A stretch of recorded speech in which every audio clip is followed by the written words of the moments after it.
that Ben Simmons and the Sixers are not seeing eye to eye this offseason, so much so that they haven't really been communicating like they normally do during the offseason. Obviously, Simmons was offered in a trade for James Harden, and then once the Sixers season was over, there are a lot of rumors about him leaving town. Jalen, what does this tell you about the Simmons-Sixers relationship?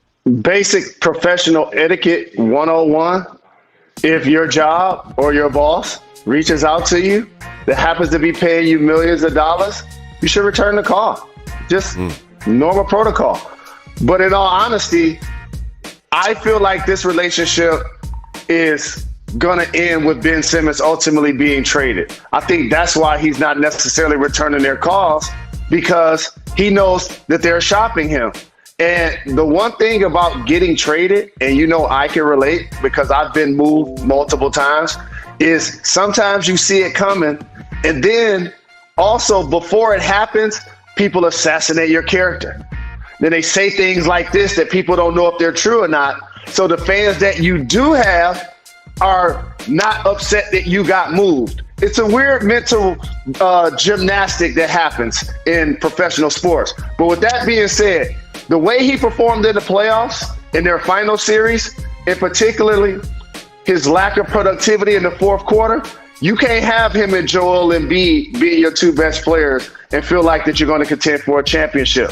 When they're at their best, they occupy the same space on the floor, the colored area. I really think that if he were to be traded to another team, it would be mutually beneficial for both franchises.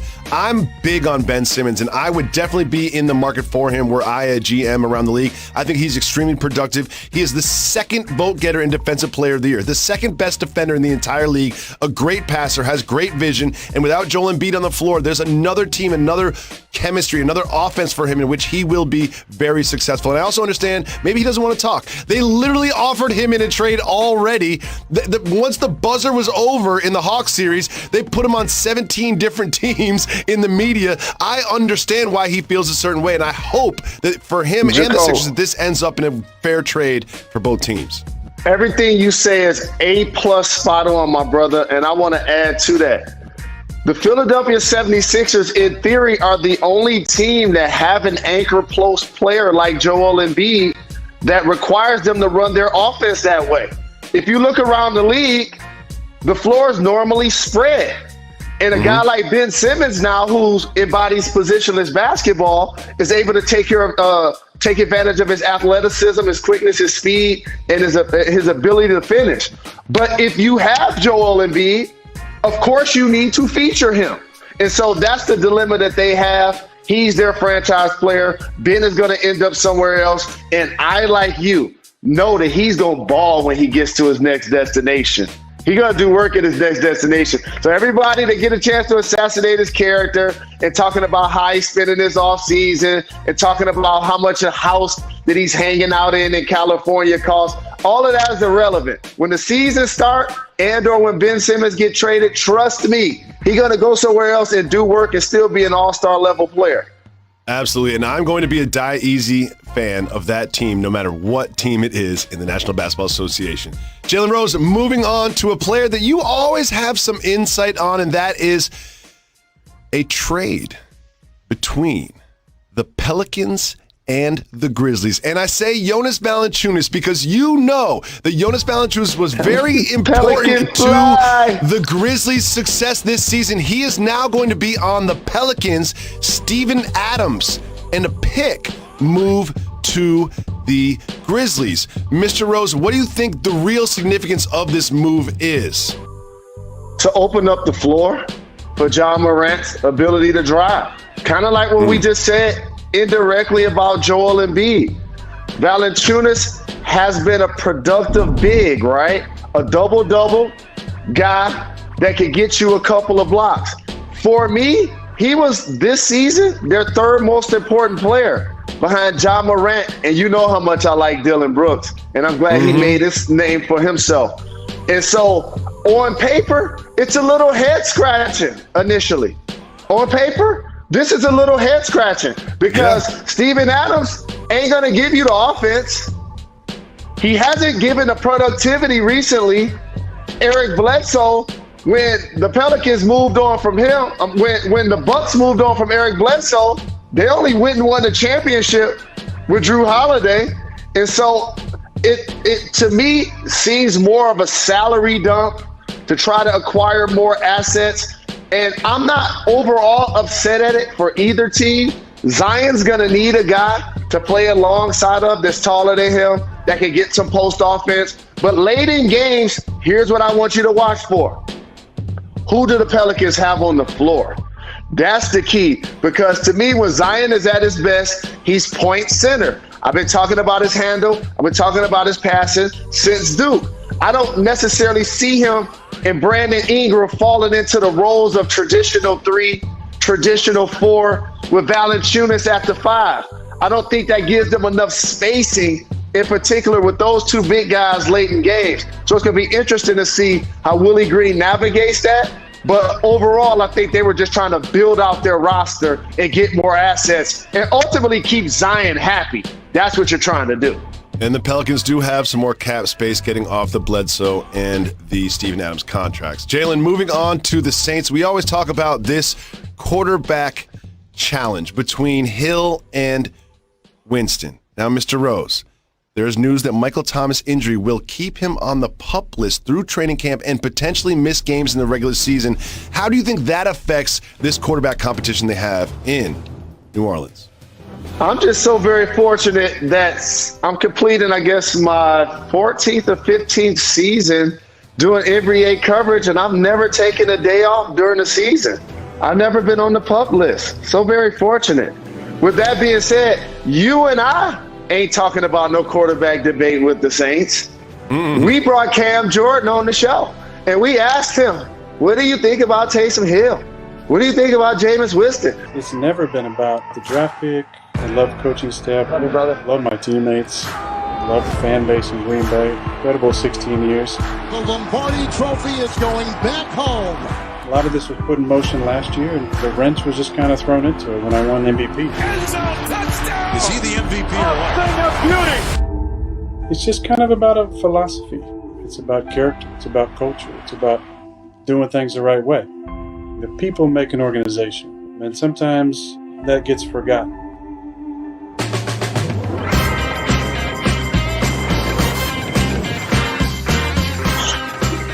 He is Jalen Rose. I am David Jacoby. We are Jalen and Jacoby. What is it that we do? What they want. Well, the people of Green Bay, the Packers fans, did they get what they want? One thing they wanted is Aaron Rodgers under center, and it looks like that will happen. The Eagle has landed. Aaron Rodgers is in Green Bay to attend training camp. However, it does not come at a cost. Jalen, he basically made a deal where this is essentially his last year under contract with the Packers. My question for you is, Mr. Rose, is this the last year he will be under center in Green Bay? Absolutely. This is the last call for Aaron Rodgers in Green Bay. And I applaud you, my brother, because you said it first, that you anticipated that he wasn't going to miss any games. That was before he allegedly got offered a contract extension this offseason. We don't know if that extension happened, that offer happened 3 months ago. We don't know if it happened 3 weeks ago. But either way, yes, he'll be under center. Not good for my Detroit Lions. However, to have him and Devontae Adams playing their both final season in Green Bay, imagine those guys hitting free agency, Jacoby. A wide receiver 1 and the reigning MVP. This is going to be great theater for the NFL this year. One thing that needs to be noted is the post that they both simultaneously, they coordinated this. They both put up this post on social media, which is of Scottie Pippen and Michael Jordan giving each other a pound on the floor during the Last Dance. That is significant because it was known throughout the Chicago Bulls organization, not far from Green Bay, that it was going to be their last year together with the Bulls. This seems to insinuate that they both expect this to be their last year together with the Packers. Jalen, if you're the Packers organization, part of the concessions in Rodgers' new deal is that they will review the situation after this year. Isn't there a world in which they have another successful season? Perhaps he's MVP again. The magic between him and Adams is perfect. That after this season, they decide to make new deals with both of these players. Isn't that in play?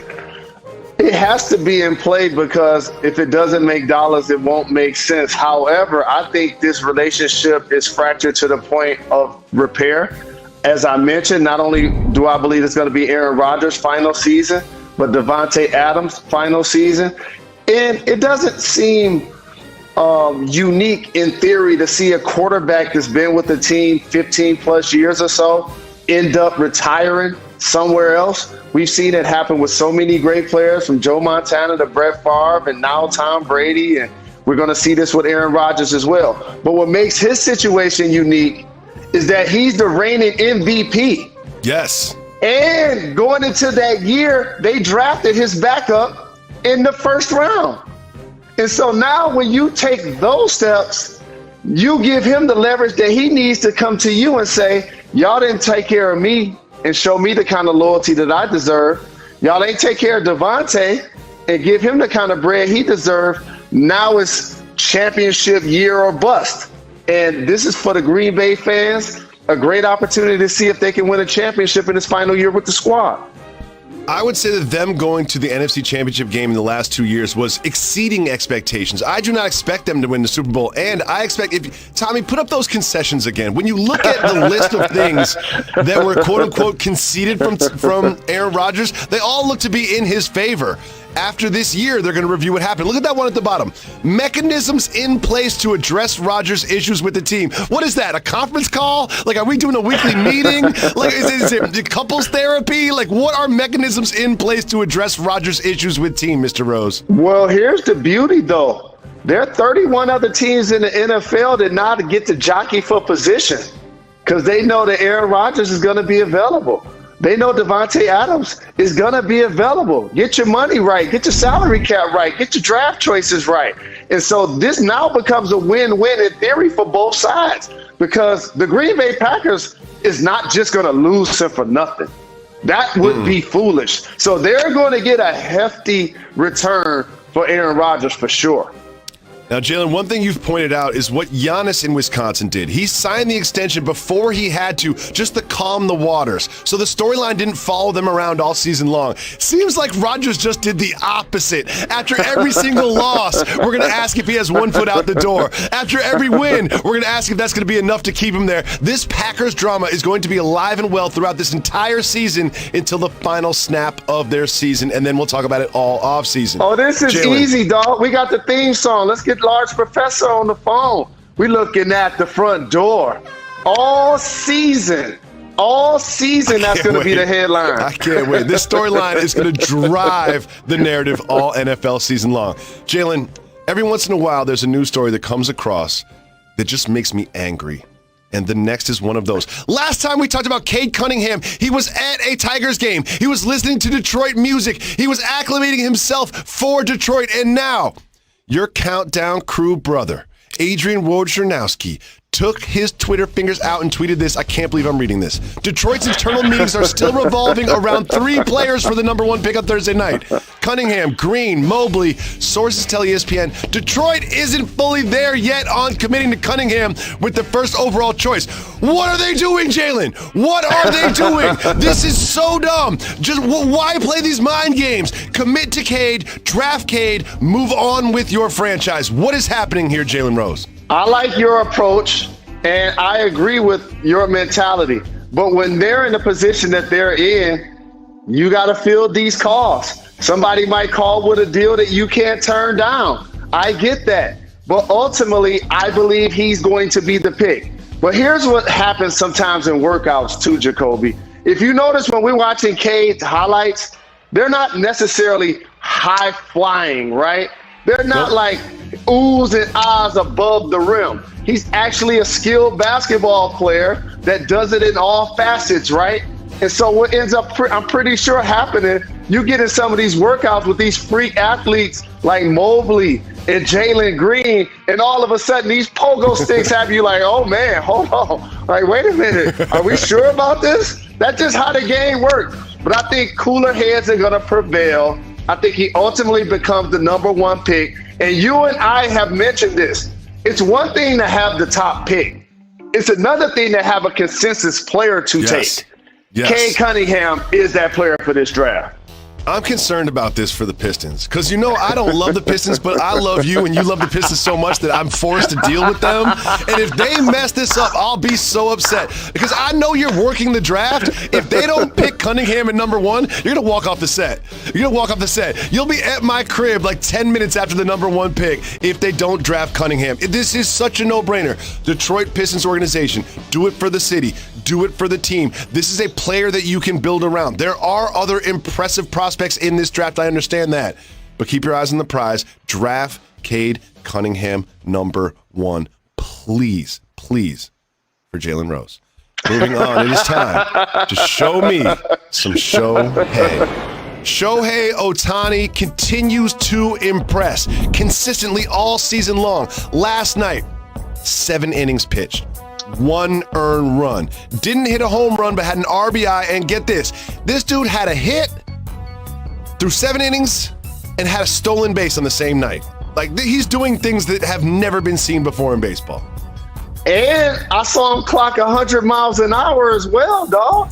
Like, he got me watching the Angels play, forgetting that their team isn't good. As soon as they took him out of the game, the other squad started getting runs. I'm like, wow, the effect that this guy has on the game is tremendous. And for a guy to hit for power the way he does, that has the ability to steal bases.